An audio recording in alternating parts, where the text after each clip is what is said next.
welcome to all of you in my English channel, and today I brought poem How to Tell Wild Animal of class 10th, which is the fourth poem. So let's start the poem. And one more thing I would like to tell you that my English version videos are also available, so please keep watching. First of all, we will know about the poet, right? So this is Carolyn Wells who wrote this poem, and Carolyn Wells period is from 1860 to 1942. She was born in 1862 and she was expired in 1942. She was an American writer and poet born in Rahway, New Jersey. She remembered largely for her popular mysteries. She is a famous writer of children's book and humorous verse. Among the most of her mystery novels, उसकी हम mystery novels में जो Fleming stone detective stories हैं वो बहुत ज़्यादा ही famous हैं, और उनकी एक बुक है a nonsense anthology which is also very famous. So let's start the introduction of the poem. In the poem, the poet has explained the characteristic of various wild animals in a very funny way. यहाँ पर poet ने बहुत ही funny style में बहुत सारे animals की विशेषताएं बताई, क्वालिटीज़ बताई, दैट कि कैसे आप रिकग्नाइज कर सकते हैं कि कौन एनिमल क्या है.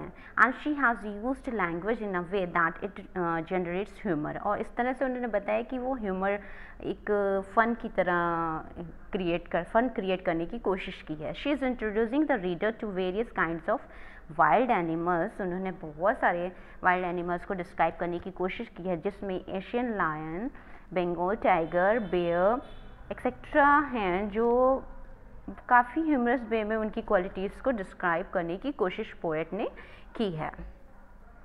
First stanza we will discuss. If ever you should go by chance to jungles in the east. यदि आप पूर्व की जंगल में जाते, ईस्ट जंगल में जाते हैं, और बाई चांस आपको, and if there should to you advance a large and tawny beast, or if he roars at you as you are dying, और तुम्हें एक जंगल बीस्ट मिल जाए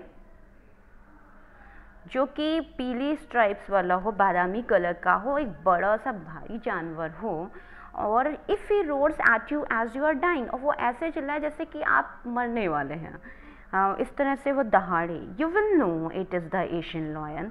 तब आप जान लीजिए कि वो एशियन लायन है. It means there poet is telling the quality कि अगर कोई इतनी तेज़ दहाड़े जानवर कि ऐसा लगे कि आपकी जान निकल जाएगी, और वो काफ़ी बड़ा और काफ़ी भयंकर और येलोइश ब्राउन कलर का बीस्ट हो, तो it means that is Asian lion. In stanza 2, और if some time when roaming round, जब आप यूं ही घूम रहे हो, a noble wild beast greets you with black stripes on a yellow ground. और वो एक नोबल वाइल्ड बीस्ट हो, मतलब वाइल्ड भी हो और नोबल भी हो, एक सभ्य जानवर हो, और तुम्हें ग्रीट करे, तुम्हें नमस्कार या ग्रीट करे, और उसके शरीर पे ब्लैक स्ट्रिप्स पड़ी हों और बैकग्राउंड जो उसका येलो हो. Just notice if he eats you. बस आप ये इमेजिन करिए कि वो आपको खा सकता है. This simple rule may help you learn.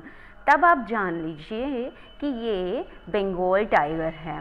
Means, और if some time when roaming, और सपोज आप कहीं जा रहे हैं और अचानक आपको एक नोबल बीस्ट मिल जाए, वाइल्ड बीस्ट मिल जाए, and that greets like hello, जैसे कि यू नो बोल डाउन लिटिल, तो वो, और उसके बॉडी पे ब्लैक स्ट्रिप्स पड़ी हुई हों, और तब आपको लगेगा कि वो आपको लगभग खाने ही वाला है. और यही जो पहचान उसकी है, that is Bengal tiger. Discern means recognise करना. That time you can recognise it easily. In stanza 3, if strolling forth. Strolling मतलब वॉक करते हुए, कैजुअली आप वॉक पे जा रहे हैं, and a beast you view, और आप एक जंगली जानवर देखते हैं, whose hide with the spots is peppered as soon as he has leapt on you।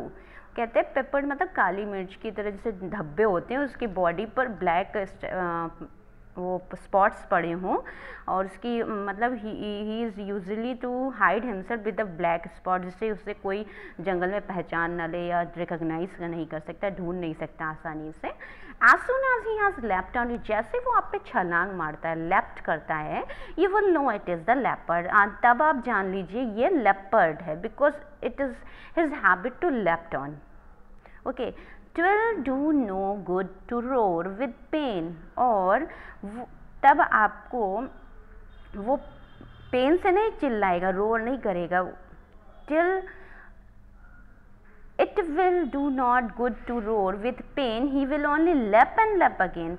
वो तुम्हें वो किसी पेन से नहीं गुर्राएगा, वो खाली बार बार तुम पर छलांग लगाएगा, और तब आप जान लेना कि वो लेपर्ड है। In stanza 4, poet says, if when you are walking round your yard, suppose आप अपने बैकयार्ड में घूम रहे हों या वॉक कर रहे हों, you meet a creature there and that time you just meet a creature who hugs you very very hard, और जो आपको टाइटली हग कर ले, टाइटली पकड़ ले, and be sure it is a bear, that time you can recognise कि ये bear है। And if you have any doubt, अगर आपको कोई डाउट लग रहा हो, I guess he will give you just one more caress, और डेफिनेटली दैट टाइम वो आपको एक बहुत ही प्यारी सी केयर देगा, और उससे केयर से आप उसका सहलाने से आपको ये फील हो जाएगा that is bear. In the 5th stanza poet says, do to distinguish beast of prey, अच्छा जो शिकारी वाले बीस्ट होते हैं, शिकार करने वाले, उनमें से कोई डिस्टिंग्विश करना हो, डिफ्रेंशिएट करना हो आपको, तो अ नोविस माइट नॉन पुलस, और नोविस मीन्स कोई न्यू इन जॉब, नौसिखियास टाइप, मतलब जैसे कि पहले से कुछ पता होना है, इनएक्सपीरियंस, माइट नॉन प्लस मतलब कन्फ्यूज़ हो जाएगा, नॉन प्लस मीन्स कन्फ्यूज़ हो जाना, वो कन्फ्यूज़ हो जाएगा। The crocodile you always may tell from the hyenas, दस, अच्छा क्रोकोडाइल को देख के आप हीनास के बारे में आसानी से रिकॉग्नाइज कर सकते हैं। हीनास कम विथ मेरी स्माइल, हीनास जो होता है, इन दोनों में डिफ्रेंशिएट करने के लिए आप इस तरह से पता लगता है कि क्रोकोडाइल और हीना को कैसे डिफ्रेंशिएट करें। जो हीना होता है वो स्माइली प्रेजेंट करेगा खुद को, but if that one is crocodile, they weep, they are crocodile, और यदि वो स्माइली ग्रीट करता है, स्माइली प्रेजेंट करता है खुद को, तो वो इट मीन्स हीना। इफ वो वीप करता है, क्रोकोडाइल टीयर्स दिखाता है, तो that means you must know that is crocodile. So this is just differentiating to creature, that one is crocodile and the other one is hyenas. In stanza 6, poet says, the true chameleon is small, a lizard sort of things. जो chameleon होता है, जो just cast of lizard, that is also a sort of lizard small, and he has not any ears at all, उसको कोई सुनने के लिए कोई कान नहीं होता है, and not a single wing, ना ही उसके कोई पंख होते हैं। If there is nothing on the tree, और कुछ भी नहीं हो पेड़ पर, सिंपल झाड़ियाँ हों, that time you can recognise that is chameleon. You see, वहाँ पर आप कैमलियन देख सकते हैं, ठीक है। This is just the recognition of chameleon. So I hope आपको लाइन बाय लाइन एक्सप्लेनेशन समझ में आया होगा। Now we will start summary. The poet is describing the various wild animals in a very interesting and mysterious way. बहुत ही interesting और mysterious वे में poet describe कर रही है। These animals are very dangerous, but poetess is introducing them one by one in a very funny way.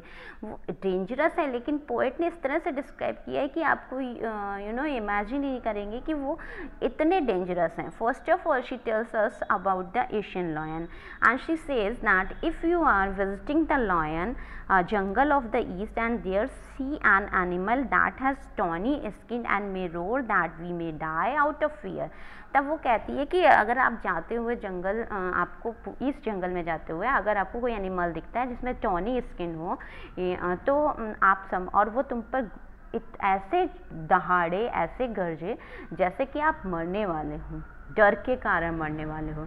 It means we saw an Asian lion, और तब आपको लगेगा कि वो एशियन लायन है। And next she explain the Bengal tiger as a royal animal. Bengal tiger is called a royal animal that at once attack and kills someone, जो अचानक attack करता है और मार देता है लोगों को। She says in a humorous way that if this beautiful black striped animal kills us and eats then we have surely met a Bengal tiger। और आप पे वो अचानक से अटैक करे और आपको खा जाए मारकर, तो इसका मतलब वो श्योरली कौन है? बंगाल टाइगर है।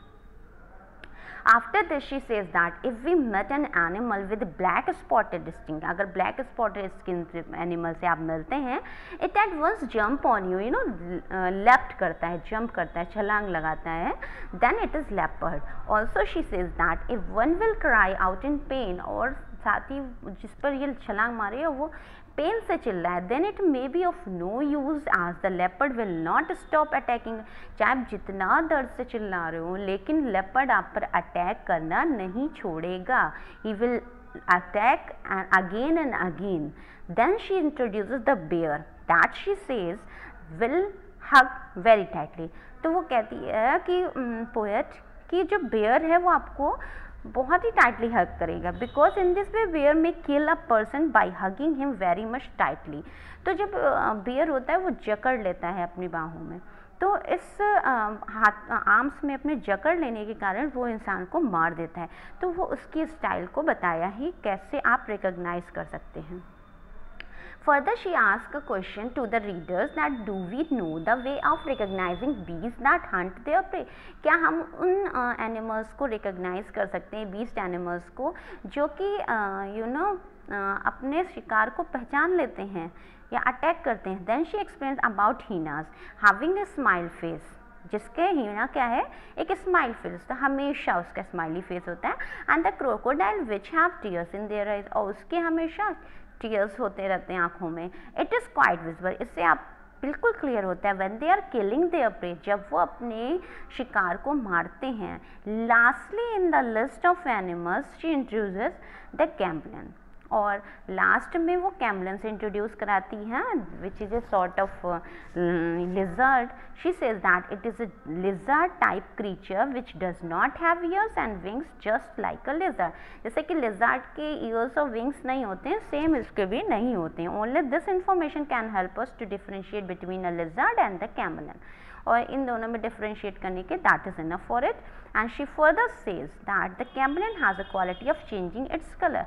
जो कैमलियन में एक विशेष बात होती है कि वो अपना कलर चेंज कर लेता है, लेकिन लिजर्ड ये नहीं कर सकता। As per the colour of its surrounding and surface, जैसा सरफेस और सराउंडिंग का कलर होता है, सेम वो अपने आप को वैसे ही बना लेता है, जिससे कि कोई इसे रिकॉग्नाइज ना कर सके आसानी से।